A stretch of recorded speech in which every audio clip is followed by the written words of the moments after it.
Hello everyone, आज हम लोग डिस्कस करेंगे हिस्ट्री ऑनर्स के सेमेस्टर 2 के सिलेबस को। देखिए यहाँ पर जैसे आप लोगों को दिख रहा है कोर 3 जो है उसका पेपर है आपका मौर्यन एंड गुप्ता एम्पायर। आप लोग फर्स्ट सेमेस्टर में जो कोर 2 जहाँ तक पढ़े हैं ठीक जस्ट उसके बाद का ही इंडियन एंशियंट हिस्ट्री के बारे में आपको पढ़ना है कोर 2 का। जैसे आप लोगों ने मगध तक पढ़ा था, अब मगध से लेकर गुप्त एम्पायर और लेटर गुप्त एम्पायर तक हम लोग देखेंगे। तो लगभग 6ठी शताब्दी ईसा पूर्व से जो मगध का पीरियड है, मगध के उत्कर्ष का टाइम पीरियड है, सेकेंड अर्बनाइजेशन से लेकर पोस्ट गुप्ता पीरियड जो है लगभग 500 से 600 ईस्वी, यानी आप याद रखिए 600 ईसा पूर्व से लगभग 600 ईस्वी के आसपास के समय का इतिहास हमें देखना है। इसमें मेनली देखिए क्या क्या टॉपिक है। पहला जो है unit 1, empire building in India Mahajanapadas to kingdom. किस तरह से महाजनपद से किंगडम की स्थापना हुई वो हमें देखना है। दूसरे यूनिट में हमें देखना है फॉर्मेशन ऑफ मौर्यन एम्पायर। यहाँ पे पूरे डिटेल में हम लोगों को मौर्यन एम्पायर पढ़ना है, वहाँ की राजनीतिक स्थिति कैसी थी, इकॉनमी कैसा था, सोशियो कल्चरल एस्पेक्ट्स देखना है, और उसके बाद फिर इसका पतन कैसे हुआ, उसका डाउनफॉल, यानी ओवरऑल मॉडर्न पीरियड यहाँ पे हम लोगों को पढ़ना है। नेक्स्ट यूनिट 3 में है पोस्ट मॉडर्न एम्पायर। यूनिट 3 जो है यहाँ पे आप लोगों को दिख रहा है पोस्ट मॉडर्न एम्पायर। इसमें क्या देखना है, जिसे हम मौर्य के बाद का काल जो कहते हैं, वो मौर्यों के पतन के बाद और गुप्तों के उत्थान के पहले बीच का जो टाइम पीरियड है उस समय के इतिहास को देखना है, जिसमें मौर्यों के बाद शुंग वंश की स्थापना हुई थी। शुंग वंश के बारे में हम लोग पढ़ेंगे, कण्व वंश भी थे, और इस वक्त कुछ आक्रमण हुए थे, विदेशी आक्रमण, उनके बारे में भी हमें देखना है, जिनमें इंडो ग्रीक प्रमुख थे, इसके अलावा शक भी थे, पहलव भी थे, और साथ में कुषाण। कुषाण को भी हम लोगों को डिटेल में देखना है। और उस वक्त सातवाहन, उनका भी शासन था। शासन में सातवाहनों का क्या योगदान रहा, कौन कौन से प्रमुख शासक थे, उनके बारे में पढ़ना है। उसके बाद हम लोग यूनिट 4 में आ जाते हैं। यूनिट 4 जो है उसमें हमें क्या देखना है, इम्पीरियल गुप्ताज, साम्राज्यवादी गुप्ता, यानी गुप्त साम्राज्य की किस तरह से स्थापना हुई, उनका विस्तार कैसे हुआ, वो हम लोग देखेंगे। क्लासिकल एज, गुप्त एज का जो क्लासिकल एज था, शास्त्रीय युग जो था, वो हमें देखना है। Economy, polity, socio cultural aspects, downfall, overall पूरा का पूरा गुप्त पीरियड हमें यहाँ पर देखना है। यहाँ पर देखिए कुछ सजेस्टेड रीडिंग भी दिया हुआ है। रोमिला थापड़ की पुस्तक है, राधा कुमुद मुखर्जी की है, रोमिला थापड़ की और भी है, उपेंद्र सिंह का है, उपेंद्र सिंह की है a history of ancient and early medieval India, अच्छी बुक है, आप लोग ले सकते हैं इसको। तो बहुत सारे बुक है, किसी भी एंशियंट इंडिया की बुक को लीजिए जिससे आप लोगों को हेल्प मिल जाएगा ये वाला पोर्शन पढ़ने के लिए। अब हम लोग जब कोर 4 में आएंगे तो कोर 4 में हम लोग देखते हैं जस्ट इसके बाद का हिस्ट्री, वो हम लोगों को पढ़ना है। अर्ली मेडिवल फेज के नाम से भी इसे जाना जाता है। तो political history of early medieval India, ये हम लोगों का पेपर का नाम है, political history of early medieval India, ये वाला, ये आप लोगों का है कोर 4। और टाइम पीरियड देख लीजिए 600 एडी से 1200 एडी, अब ईस्वी में है ये। इसमें क्या क्या यूनिट्स है, ये इसके यूनिट्स का डिवीज़न जो है वो काफ़ी लेंदी है, काफ़ी डिटेल्ड है। कोर 3 में शॉर्ट में हमें देखने को मिल गया यूनिट एक एक लाइन में, लेकिन यहाँ पर काफ़ी डिटेल में है। देखिए पहला जो यूनिट है यूनिट 1 में, यूनिट 1 का जो मॉड्यूल 1 है, इसमें हम लोगों को देखना है understanding the early medieval phase in the Indian history. पहले तो हमें ये समझना होगा कि अर्ली मेडिवल फेज यानी प्रारंभिक मध्यकाल जो है वो क्या है। मध्यकाल के शुरू होने से पहले का वक्त और प्राचीन काल के अंत होने के बाद का वक्त, जो ट्रांजिशन फेज है, उसे ही हम लोग यहाँ पे देखेंगे पूर्व मध्यकाल के नाम से, लगभग 600 से 1200, यानी दिल्ली सल्तनत के पहले से और गुप्त काल और गुप्तोत्तर काल के पतन के बाद।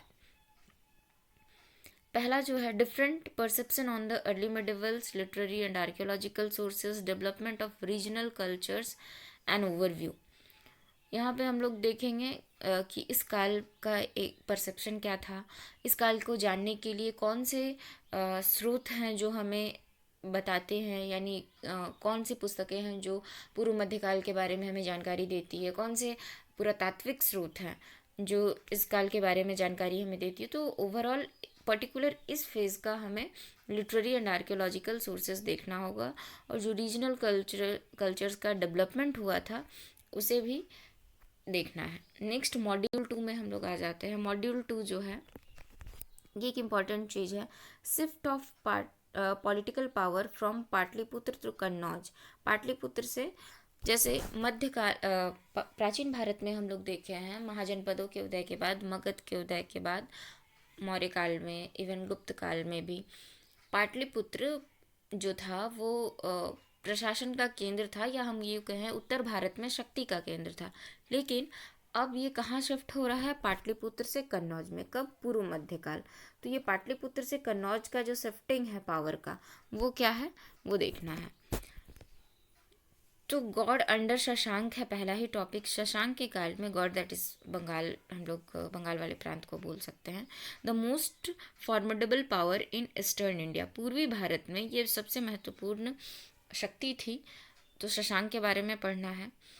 नेक्स्ट है the god Kanyakubja struggle and the emergence of Harshavardhana. किस तरह से गौड़ों के बीच में, गौड़ शासक और कन्याकुब्ज के जो शासक हैं उनके बीच में, स्ट्रगल के बीच हर्षवर्धन का किस तरह से उदय हुआ। Military and political supremacy of Kannauj, Kannauj का मिलिट्री और पॉलिटिकल सुप्रीमेसी हमें यहाँ पर देखना है। Next module 3, N overview of politics in the Deccan and south India. किस तरह से दक्कन और दक्षिण भारत, दक्कन और दक्षिण भारत में आप लोगों को अंतर पता ही है। दक्षिण भारत मैप में अगर हम देखें तो वो निचला हिस्सा, और दक्कन जो है, जो उत्तर भारत और दक्षिण भारत का जो बाउंड्री वाला पोर्शन है, जहाँ पर उत्तर भारत खत्म हो रहा है और दक्षिण भारत शुरू हो रहा है, वो जो बाउंड्री वाला पोर्शन है उसे हम दक्कन कह सकते हैं। तो इन दोनों क्षेत्रों में, दक्कन और दक्षिण भारत में, किस तरह से राजनीतिक उदय या फिर वहाँ पर राजनीतिक शक्तियों का जो उदय हुआ उनके बारे में पढ़ना। तो उनमें प्रमुख है बादामी चालुक्य जो थे, बादामी के चालुक्य, और चालुक्य और पल्लव शासकों के बीच के स्ट्रगल के बारे में पढ़ना है। नेक्स्ट है राष्ट्रकूट पार्थी रिवलरी। यहाँ पर एक साथ स्पेस नहीं दिया हुआ है, ठीक है। तो राष्ट्रकूटों का संघर्ष था, वो हमें देखना है किस तरह से था। फिर है rise of Cholas and the premier power of the south. देखिए यहाँ ऑफ द साउथ के बीच भी स्पेस नहीं है, बहुत जगह ऐसा है कि स्पेस नहीं है, तो वर्ड एक साथ जुड़ गया है। तो किस तरह से चोलों का उदय हुआ और साउथ में उनकी शक्ति के बारे में हमें देखना है। नेक्स्ट है मॉड्यूल 4, ईस्टर्न इंडिया के बारे में पढ़ना है, यानी पूर्वी भारत में उस वक्त कौन कौन से राज्य थे, कौन कौन से शासक थे जो शक्ति में थे, उनके बारे में। तो जैसे पाल हो गए, पाल शासक, और त्रिपक्षीय संघर्ष के बारे में भी हमें पढ़ना है। Expansion of Pala power towards paramountcy, यहाँ पर भी वर्ड स्पेस नहीं है। पैरामाउंटसी यानी सार्वभौमिकता या सर्वोच्चता के लिए किस तरह से पाल जो शक्ति थी वो किस तरह से सर्वोच्चता की तरफ गई, यानी उनका हमें राजनीतिक बढ़ते हुए पावर के बारे में यहाँ पे पढ़ना है।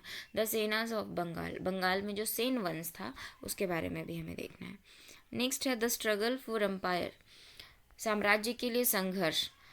गजनविड्स, द गौरीज, कुतुबुद्दीन ऐबक कॉन्क्वेस्ट। जो पूर्व मध्यकाल में, मध्यकाल शुरू होने के पहले जो गजनवियों का आक्रमण हुआ, मोहम्मद गजनवी जिसे हम कह रहे हैं, गौरी, मोहम्मद गोरी, कुतुबुद्दीन ऐबक का जो कॉन्क्वेस्ट है वो, उसको बस शॉर्ट में हम लोगों को देखना है। और ये वाला जो पोर्शन है कुतुबुद्दीन ऐबक और पूर्व मध्यकाल या मध्यकाल में जो आक्रमण हुए हैं, वो आप लोग सेमेस्टर 3 में जब जाइएगा तब उसको डिटेल में देखिएगा। यहाँ पर फिर आ जाते हैं यूनिट 2। वो यूनिट 1 था और यूनिट 1 के 5 मॉड्यूल थे।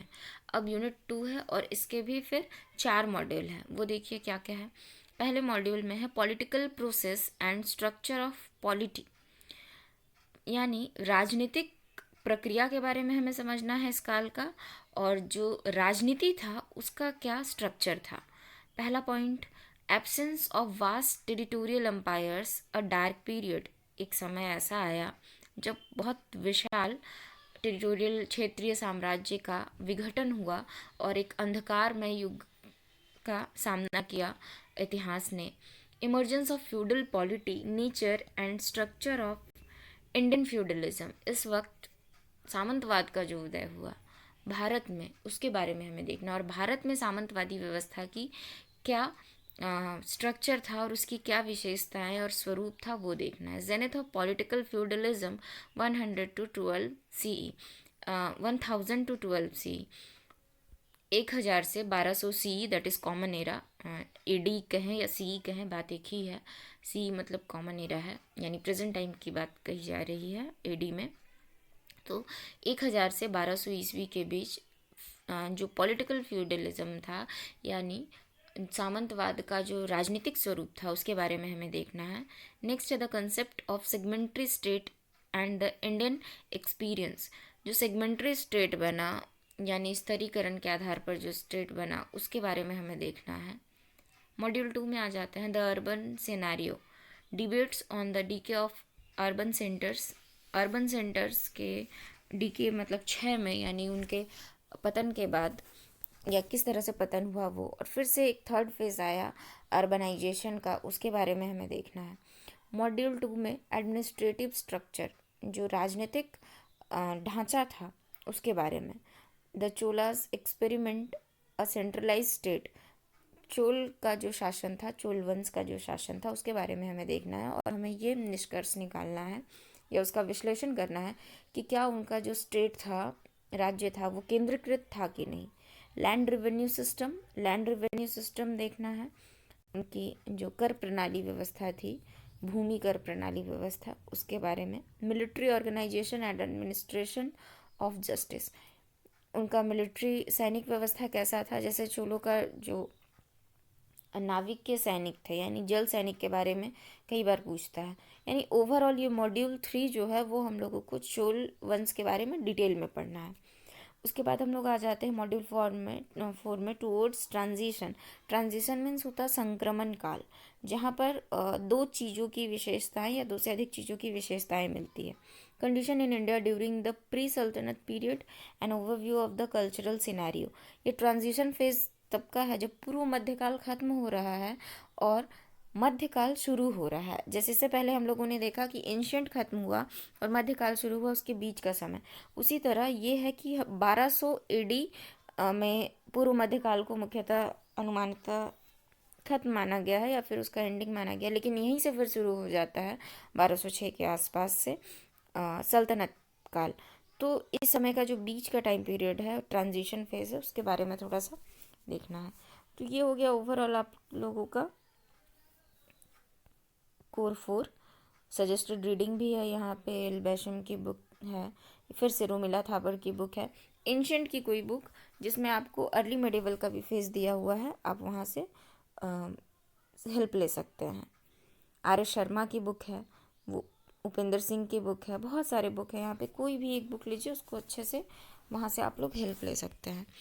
ये हो गया कोर 1, कोर 3 और कोर 4। एक फिर उसी तरह होगा, आप लोगों का एक जी पेपर होगा, और इस बार जी पेपर के साथ एक आप लोगों का MIL और इंग्लिश में से कोई एक पेपर होगा।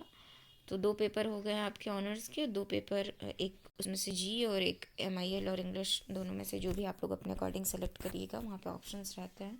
तो ये 4 पेपर आप लोगों को पढ़ने हैं। तो अभी के लिए इतना ही, फिर नेक्स्ट टॉपिक में हम लोग लास्ट ईयर क्वेश्चंस और कुछ टॉपिक्स को भी डिस्कस करेंगे। जैसा कि बार बार बोलते हैं कि प्रीवियस ईयर क्वेश्चन, सिलेबस और सिलेबस से रिलेटेड बुक्स, इतना अगर आप लोग पढ़ लेते हैं तो इनफ है, बहुत है, आप लोगों को एग्ज़ाम में इससे काफ़ी हेल्प मिलेगा। अभी के लिए इतना ही, फिर मिलते हैं नेक्स्ट वीडियो में।